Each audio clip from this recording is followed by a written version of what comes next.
Hey, what's up, y'all?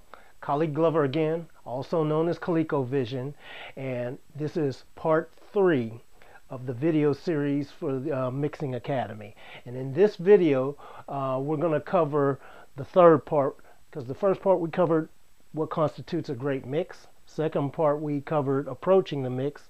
So we're down here on the third part, the mix formula.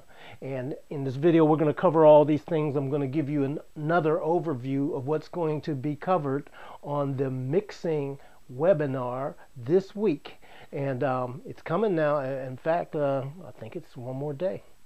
Yeah, but anyway, we're going to cover a couple of things here. I'll give you a few nuggets, but when we get in the webinar I will dig in to show you how to ensure that you have the best chance of creating a hit song when you go to do your mixes, just by having a formula to approach different things, landmarks to go by. So one of the first things that you should do, I always want to know, one of the first things I decide when I hear a song that I have been given to mix is, who is the audience? Who is this song for?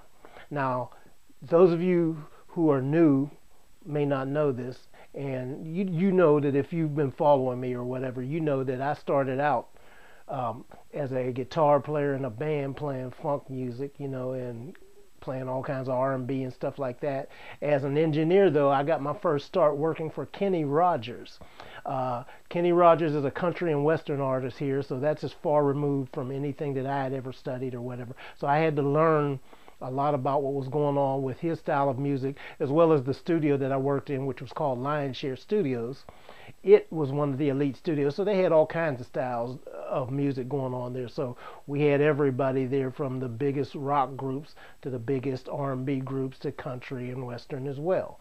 So who is the audience that this song is for? You have to assess that immediately so that you don't go off on the wrong path. So for example, if you're doing rock, rock is definitely going to be more guitar oriented, and it's not going to be as focused on things like drums and keyboard, although all those other elements are important. Like drums are definitely very important in rock and all that, but usually it'll be like drums and guitars that'll be banging the beat, and the guitars will be pounding it out, and then maybe the bass and keyboards, if they had it, might be secondary. But then also it depends on what kind of rock it is. If it's more electronic based, then the keyboards may be more featured, So you have to immediately know how to assess it for the audience, and there's a few little ways I'll show you to be able to look at it, to just be able to tell.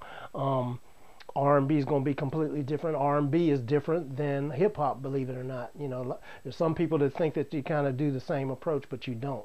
It took me a minute to learn that, as well as I was transitioning and going from it. And like as I explained, even though I'm getting older, I try to keep my ear young and keep my mind open. So I'm not one of the guys that, as he gets older, thinks that music coming up from the younger generation's no good. I'm learning all the time, and I hear some stuff that's banging and killing me, where I'm like, oh man, that's the bomb. I love it. So keeping your mind and your ears open are very important. So you have to be in tune with what the audience is for this music that you're trying to mix. What is the purpose of the music? Okay, if it's to get people to dance, a dance record, that's the purpose of it. So you have to make sure you maintain that purpose. If it's a a ballad, you want to make people fall in love, or people feel sad, or be reflective, that's the purpose. How do I enhance the story? Every song has some kind of story in it, and you have to know how to sonically get in there and dig that out.